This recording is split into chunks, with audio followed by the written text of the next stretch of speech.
welcome everyone to the Decolonial Dialogues podcast, podcast from the Decolonial Center. I'm Gabriela Sarmé. I'm the Partnerships Coordinator. And today we're going to talk about how United Kingdom has been sustaining its war machine through exploitative mining in the Global South and abroad. So for this conversation today, we have Daniel, an activist and researcher from the London Mining Network. It's a huge pleasure to have you here with us, Daniel. Thank you so much for inviting me. Would you like to introduce yourself a little bit, and also if you can describe a little bit more about London Mining Network's work?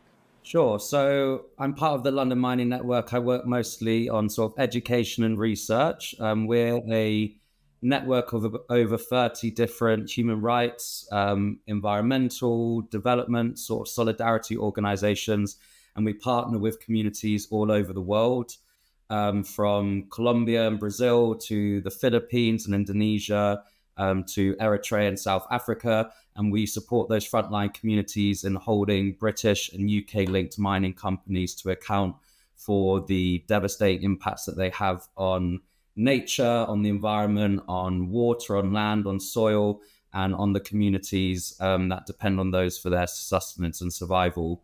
And we bring those communities to the center of the empire, the belly of the beast in London, to ask questions directly to the biggest mining companies in the world that are listed on the London Stock Exchange, like Glencore, Anglo American, BHP, and Rio Tinto, and companies I'm sure we'll talk about over the course of this meeting.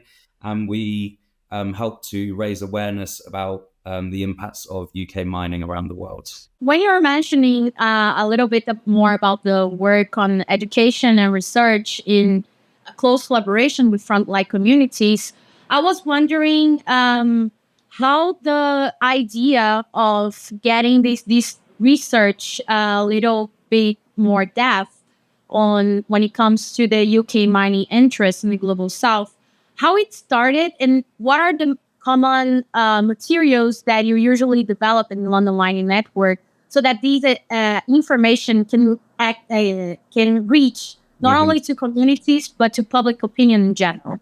Right. We have a real range of sort of educational resources, and a lot of these are generated from ideas that we have within the network, because we have such a huge array of partner organizations that we work with who are embedded in and linked to and in solidarity with frontline communities around the world. The particular piece of research that we'll be sort of discussing more today on martial mining and the links between militarism, mining, and the global arms trade. These are real insights that we're gathering from the communities that we work with, and something that we felt wasn't being discussed enough in environmental movements in the global north. The communities that I work most closely with in South Africa, in the aftermath of the Marikana massacre in 2012, where mine workers in one of the most profitable platinum mines in the country had been on strike for 5 months, demanding a living wage, were massacred by the South African police on the behest of the London-based mining company Lonmin. So that was just one group that we've been working with, where the links between the global arms trade and militarism and warfare, and the links between mining and extractivism, were already clearly articulated. These communities that we work with, like I mentioned, across every continent of the world, intimately experience the fact that the industries of extractivism and industries of war collaborate with one another and depend on one another for their ongoing profiteering, their ongoing accumulation of resources and of capital. So this was something that we felt from our collaboration with organizations in the Global South was something that needed to be brought much closer to the attention of the climate and environmental movements here in the Global North. And in the 4 years since the report has been written, I think we've seen some really promising developments in that respect. If you look at, for example, the energy embargo for Palestine, social movement that's sort of currently raising awareness and drawing a lot of strategic attention towards Glencore, and the fact that 70% of Israel's coal comes from El Cerrejón mine in Colombia. These links between settler colonial military occupations, the global arms trade and warfare, and the extraction of natural resources, I think is becoming a really prominent part of the climate and environmental movements, or the movements for climate justice, both in the global north and in the global south. And I think it's about the integral collaboration between these two industries means that we have to resist them both together. And that can help to us to make alliances and coalitions with other social movements, the peace movement, the anti-war movements, and really strengthen our movements for climate justice and for a more peaceful and sustainable world together. Very impressive, all the developments of the research itself, several different findings that you mentioned.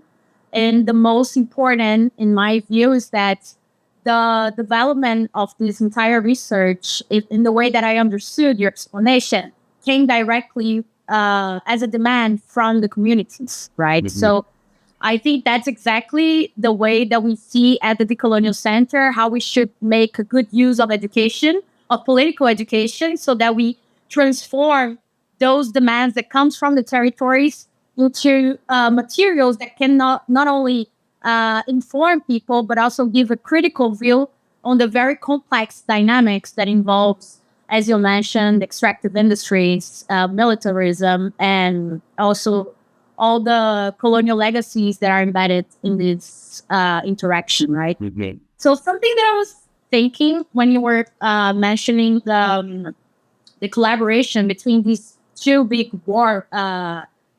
industries, the extractive industry and the war industry, is the UK's government's collaboration and participation into that. Could you comment a little bit more about that? Well, I mean, the UK government provides the permissive environment for these companies to operate around the world. And we go all the way back in history, and part of the Marshall Mine Report looks at the colonial histories of these mining companies, who very much received a lot of state funding and support in their initial capital accumulations, both for Anglo-American under settler colonial occupation, and then apartheid South Africa, where it became the biggest private industry company in apartheid South Africa. You look at Rio Tinto and BHP Billiton, who've been central to the settler colonial occupations of Australia. So all of those were receiving huge amounts of state support and finance in their initial stages of capital accumulation. Today, it's more about like I said, the permissive regulatory environment that the UK government has with its London Stock Exchange, and then the even more deregulated alternative investment market, where you have much more sort of junior mining companies who, for example, are exploring and prospecting for a lot of the so-called transition minerals for electric vehicles or for solar panels and wind turbines. And then are then selling those prospects onto bigger mining companies. But then there's the UK Export Finance Facility, where the UK actively provides large loans in order to support predominantly the big fossil fuel companies like BP and Shell, opening big liquefied natural gas facilities in countries like Oman, which incidentally and importantly is a real British military strategic stronghold in the region, where there's a huge British naval base. One of the GCHQ, the Government Communications and Surveillance quarters, is based in Oman as well. And linked again to climate change, the UK has been moving one of its biggest training operations from Canada to Oman, so that British military training can happen in a much warmer climate in preparation for a climate changed world. So the UK government, and military in particular, is heavily involved both directly and indirectly in the accumulation and extraction of resources across the global south. In the Marshall Mining Report, there are maps which helps kind of counter cartography that helps to overlay where British mines are in different regions, and then where British army are involved in training troops or the police or other agents of state security and paramilitary security in those countries, and then also where British military bases are and where Britain currently is involved in active combat. And you see really stark overlaps between those sites of extraction and those sites of military domination in a way that cannot possibly be coincidental or accidental. British companies and mining companies are able to become multi-billion dollar corporations, because they are dependent on that military power and force as either a threat that backs up their entrance and invasions into these regions, or directly using those weapons of control, of surveillance, and of violence to dispossess and evict communities from their lands, to massacre striking workers demanding better conditions for themselves.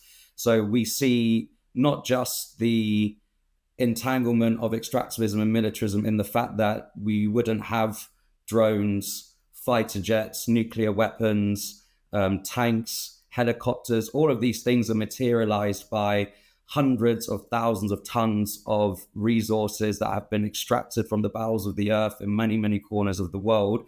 Those weapons of control, of destruction, of violence, then recirculate back to those extractive zones where people are resisting and defending their lands from the intrusions and incursions of those very mining companies. So there is a very much a codependent relationship between the two, which the UK government plays a direct and indirect role in enabling and facilitating.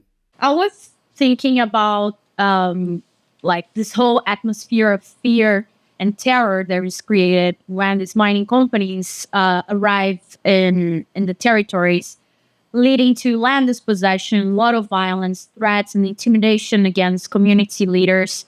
Mm-hmm. And I was wondering if there is any specific concern when it comes to the human rights violations and environmental destruction that these mining companies are leading, especially are fostering, especially in the global south.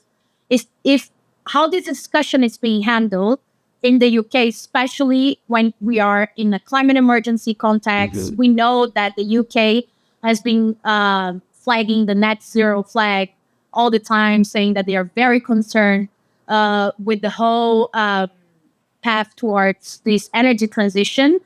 How the discussion around human rights violations happening in the context of mining operations is being dealt. I mean, yeah, there are different arenas where these conversations are happening, and the human rights and environmental concerns are also contextual and locally specific to a lot of the places that we work with. I would say within our social movements and social and environmental movements in the UK, this connection is being developed much more strongly between unsettling and disrupting the greenwashing narratives of the UK mining industry. But that disruption is a lot less prominent within the structures and corridors of power where these decisions are being made to the extent where these arsonists of the planetary emergency that we find ourselves in are simultaneously reinscribing themselves as the firefighters with the solution to put out the fire that they've started. So the whole greenwashing of these industries, whereby the glossy brochures and PR and marketing for the big mining companies that I've mentioned is adorned with wind turbines and solar panels and the allegedly and accurately social goods that they're sort of framed as. But you don't see the uranium that goes into nuclear weapons, or the copper or titanium and aluminum that goes into making F-15 fighter jets, or the bombs that are being dropped in Yemen, in Palestine. So we are not seeing yet, for the reasons that those companies want to be able to continue to profit off the chaos that they've created, and they want to portray themselves as the saviors in this situation by massively expanding extractive zones all around the world to feed in the resources that are critical for a energy transition away from fossil fuels and towards renewable energy technologies. So both within the renewable energy industry in the UK and within the mining industry, within the sort of gigafactories for batteries. These links to the base of the supply chains are just not being made within those industries, or they're at very, very incipient stages in their journeys of recognizing that due diligence and human rights, when it comes to opening a big wind farm or opening a big gigafactory in a different part of the UK, they are part of a supply chain that goes all the way back down to 40,000 children in the DRC, as young, some of them as young as 4, working in sort of open pit cobalt mines in the most dangerous, precarious, and hazardous conditions. It goes all the way to the lithium mines in the lithium triangle in Bolivia, Argentina. It goes all the way to the nickel mines in Indonesia, and the untold chaos, violence, dispossession that is being inflicted on the communities there and who are resisting that. But part of the greenwashing strategy as well is it is a counterinsurgency operation. It is trying to, what they call it, win the hearts and minds of communities, and also to sow divisions within the movements, both in the global north and within the global south, who are resisting this unjust transition that we're currently sort of in the motions and of experiencing. So to be able to offer jobs, employment, and income, or to be able to say we are helping to deal with, combat, counter the effects of climate change by powering or generating the resources necessary for an energy transition. Those are very, to some people, quite convincing arguments. Those are quite appealing arguments that we want to believe that the solutions are there, right? We want to believe that there is a way out of the climate and ecological crises that we find ourselves in. But we, as accountable members of an internationalist transnational social movement such as the London Mining Network, who are attuned to the concerns and the struggles of frontline communities, we know that these are false solutions and false technologies that are being proffered without the interests of promoting and advancing human rights and social and environmental justice around the world. These are the solutions that are being proffered in order to maintain the power structures of domination and oppression in the world as they currently are, so that the people who've profited from this chaos are the ones who continue to be in positions of power over the means of production in a climate changed world. Super interesting. Now that you're mentioning the power structures maintenance, I would love to hear from you the connections with colonial legacy, especially when it comes to the British society. Would you say that those people that are leading and dominating these industries and the whole collaboration between the war industry, the extractivist industry, is there any connection with the legacy of British imperialism around the world? Do you see any resemblance related to that? And just really want to mention a very brief point on the counterinsurgency strategy that you mentioned. I 100% agree with this analysis because I can mirror that in what we are seeing in the Amazon. Because I work with communities resisting mining in the Amazon, and this is specific pattern of violations and of dividing communities and co-opting some specific leaders is 100% a very successful way that corporations and governments are doing to completely destabilize the territory. So it's way easier for them to keep the divide in room. 100%. On the connections, it's all connected to colonialism. It's all connected to ongoing imperialism. I'll link it to Britain in a second, but a book I'm reading at the moment on the ritual geologies of gold mining in West Africa actually made a connection a place that I'd heard about, but I hadn't made the connection in the same way. The first European stronghold in the African continent in the 15th century, 1482, before the crossing of the Atlantic and the invasion of the Americas and the genocide of the indigenous peoples that then followed, and the transatlantic trafficking of enslaved people. was set up in West Africa called Elmina Castle, Elmina Fort, and Elmina meaning the mine. So from the earliest intrusions and invasions of European colonizers into the African continent, mining and resources has been central to it. Um, and that Elmina Castle then became a fort for the transatlantic trafficking of enslaved Africans across the continent. So I think the links between resource extraction and colonialism have always been sort of entangled with one another through these long structures of 500, 600 years that we're kind of talking about here. The industrial revolution in this country wouldn't have been possible without the free labor of enslaved Africans in British colonies around the world. It wouldn't have been possible without the mass extraction of silver, gold, iron from mines all over the British colonies. The British Army was integral in transitioning global militaries around the world to coal-powered steamships and then to oil, and then partly the partitions of the Ottoman Empire after the First World War were about securing those strategic supplies of oil for the military. And that has continued all the way to the present day, where we are now, seeing those developments within the military of solar-powered submarines, of solar-powered drones, and all of these ways in which materials are imbricated within the military industrial complex.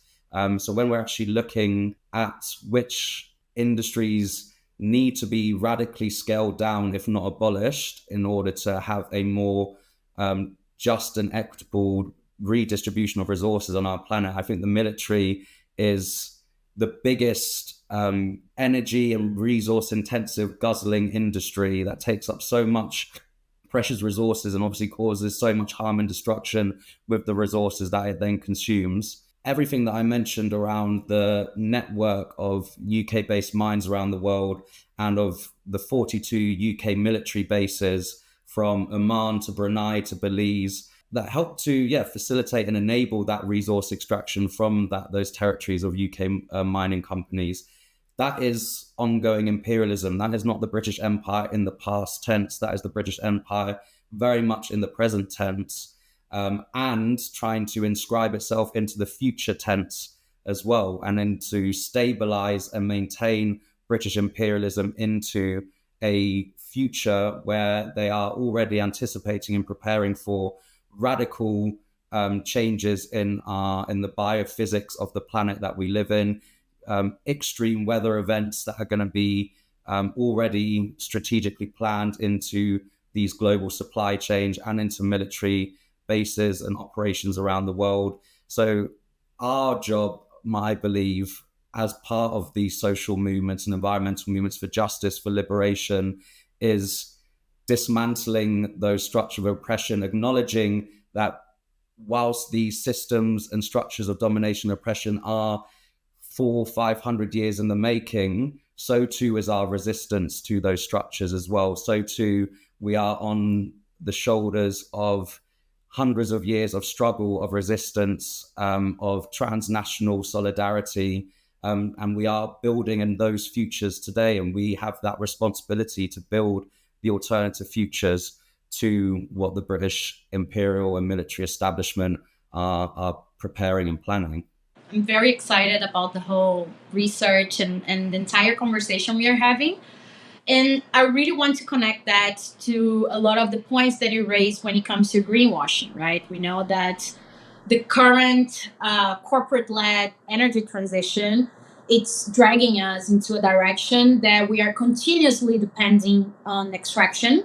And now we are basically shifting the enemies from the fossil fuel industry and putting the mining industry as the self-proclaimed leader, right, of the energy transition.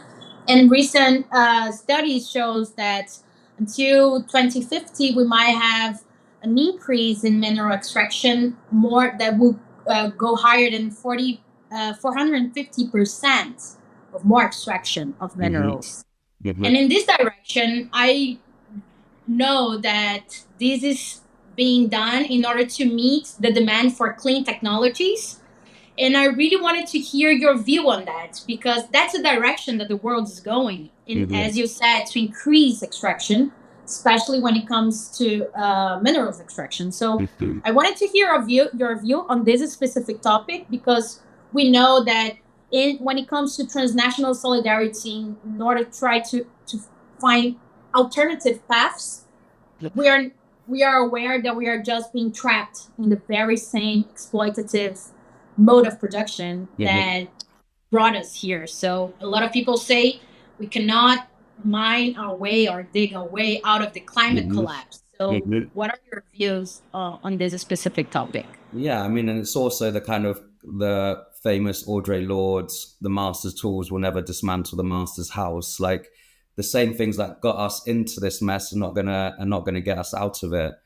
Um, on greenwashing in particular, and I've read those similar reports as well. I think cobalt in particular, they sort of say 450% increase in extraction for just that one mineral, just for the electrification, decarbonization of our sort of transportation systems. Very little in this discussion or in the minds of the mining companies who are funding the World Bank research that says we're going to need a 450% increase in this in mineral extraction, includes any changes in our lives here in the industrialized sort of global north. It's about maintaining things exactly as they are: hyper consumption, privatized industries and transportation networks and systems.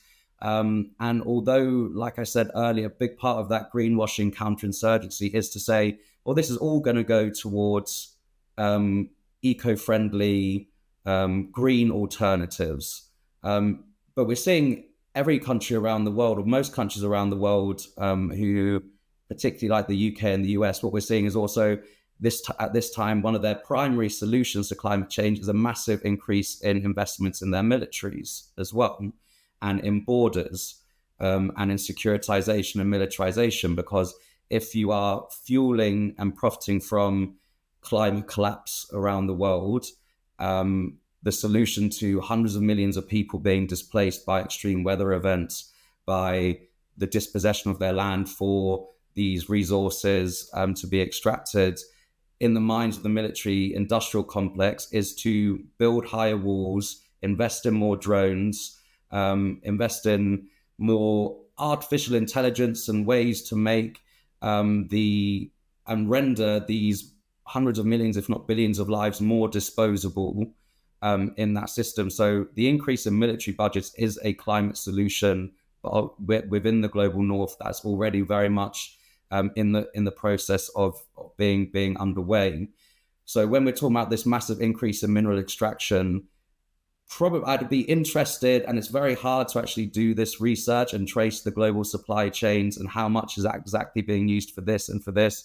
And for my Marshall mining report, I did reach out to all the major mining companies in the UK that are mentioned in the report and asked them what their thoughts were and how much of the materials that they mine go into the military industrial complex. And none of them claimed to know or have an answer to that.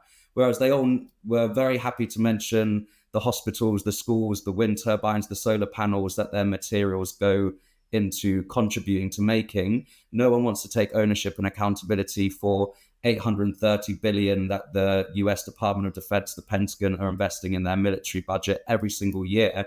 In the UK's military budget now being increased up to 2.5% of our GDP. Those are also massive mineral intensive industries. The automobile industry, when the climate and community wrote a really or published a really excellent report on how much material consumption could be reduced by massive rollout and investment in public transportation systems, rather than the accepted norm being that everyone should have their own car and some people should have two or three cars in order to facilitate our mobility.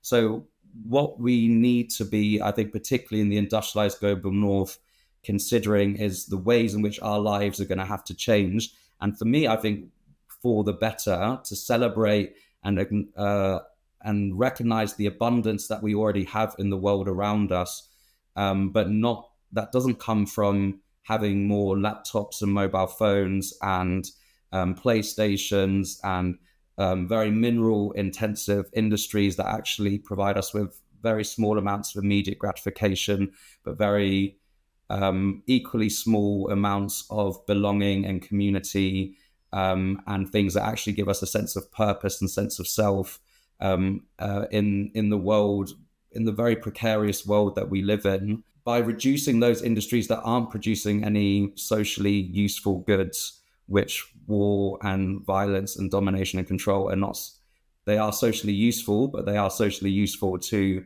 governments and elites rather than socially useful to the people who they are practiced and targeted upon, then I think, yeah, we would be in a position of being able to fully acknowledge and uphold indigenous sovereignties over their lands and the right of every community to say no to mining.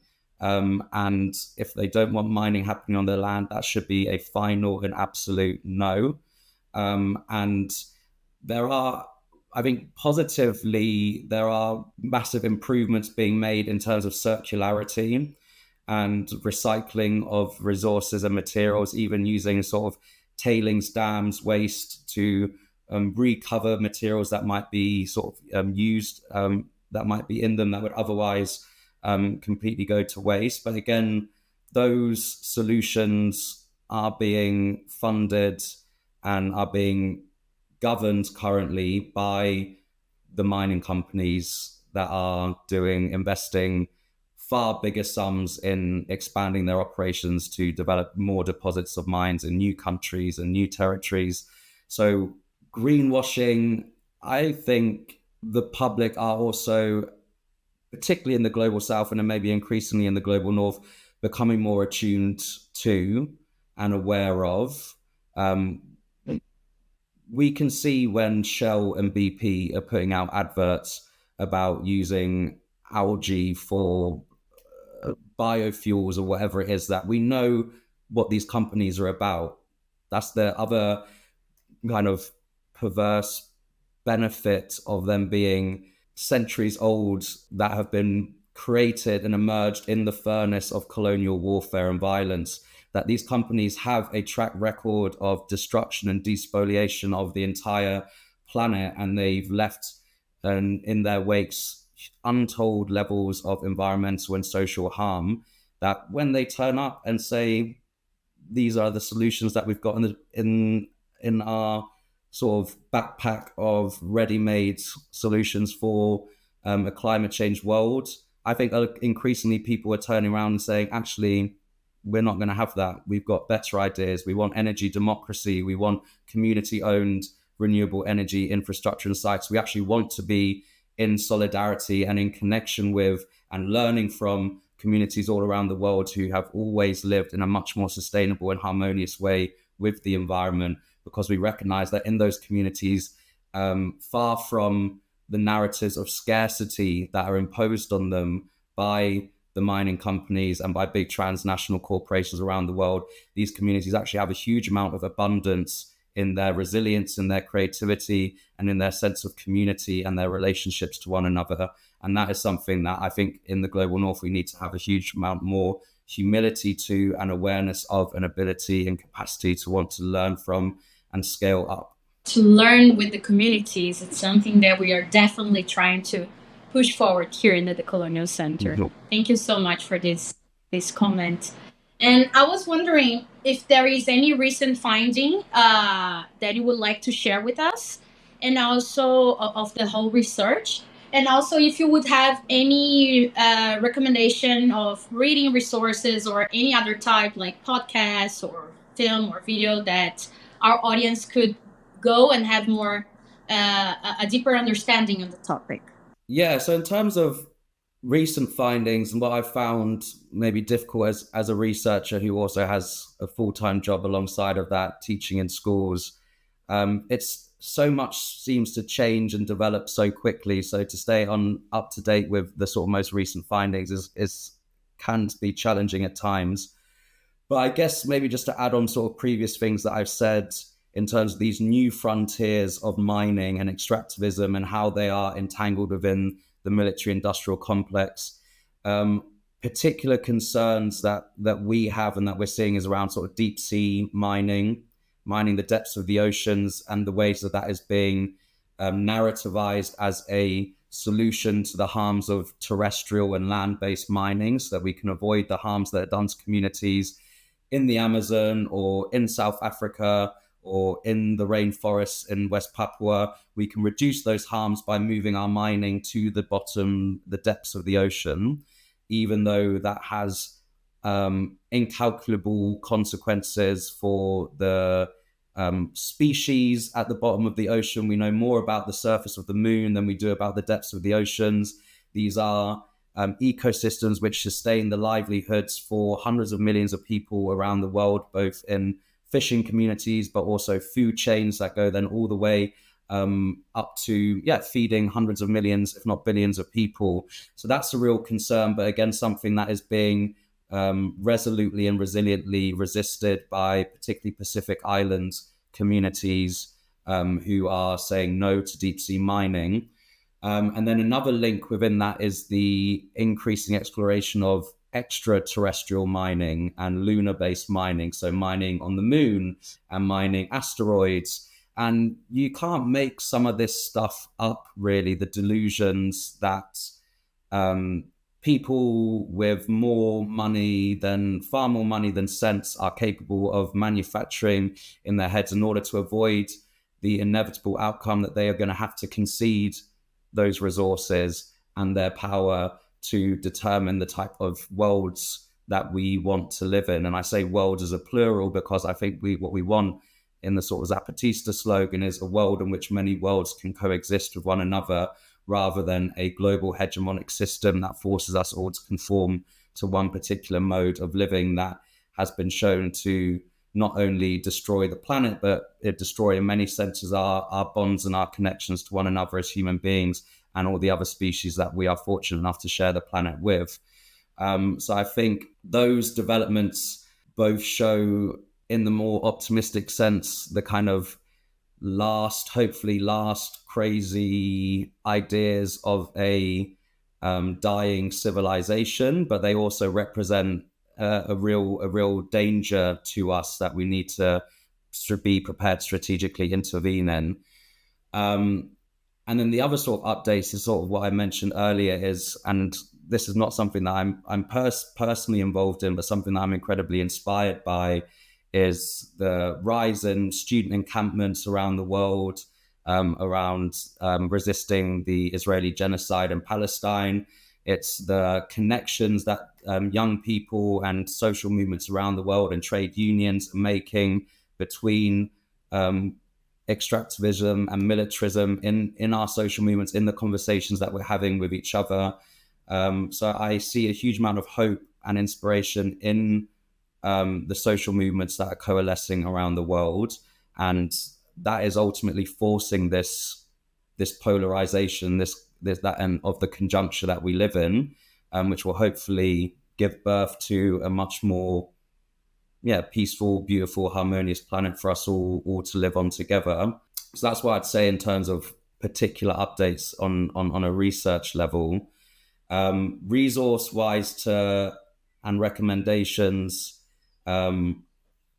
I think even though the report was published 4 years ago, the Marshall Miner report is still useful for people who are in those initial stages of thinking about the ways in which militarism and extractivism are inseparable industries from one another. And Climate and Community also recently released a really good report called Less War, Less Warming, again on the kind of links between the military industrial complex and climate change. And these are, I think, connections that are sort of proliferating across knowledge production or industries that work in knowledge production, as well as social movements who are organizing to try and change the fabric of the world that we live in. And just being attuned to the press releases, the words, and the, inspiring itineraries of teach outs and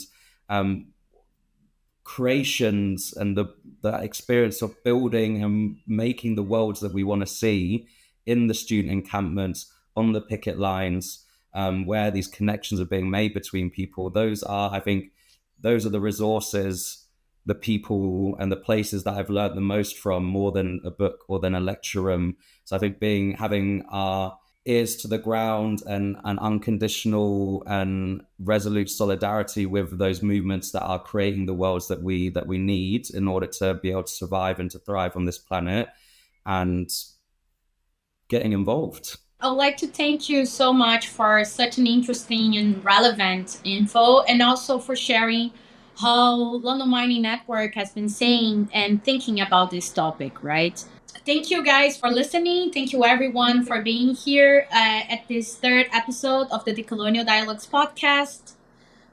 We had Daniel today with us, who shed light on the topic on how the UK mining is being used to sustain its war machine. And I think the most remarkable sentence that you mentioned was that we're talking about the British Empire in the present tense, right? This is not about the past. This is an ongoing form of exploitation that it's being used as well for many other reasons, such as developing permissive regulatory frameworks so that corporations can move forward and keep exploiting territories, and also as a counterinsurgency strategy so that those communities that keep resistance and are getting aligned with transnational solidarity organizations such as London Mining Network feel weakened with expansion of UK mining interests. But at the same time, although we have all this very negative scenario with a lot of colonial legacies bringing the violence right into our eyes, right?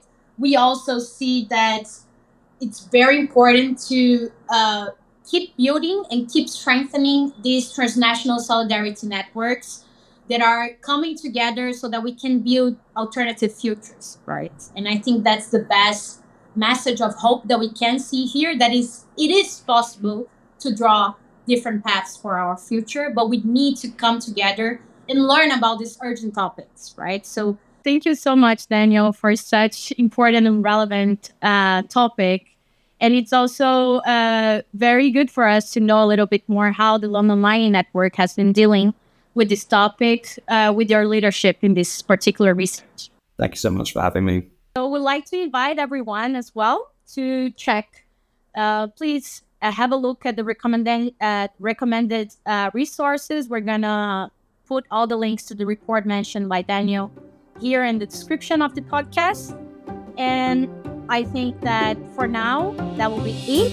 So I'll see you all in the next time. And thanks again for being here.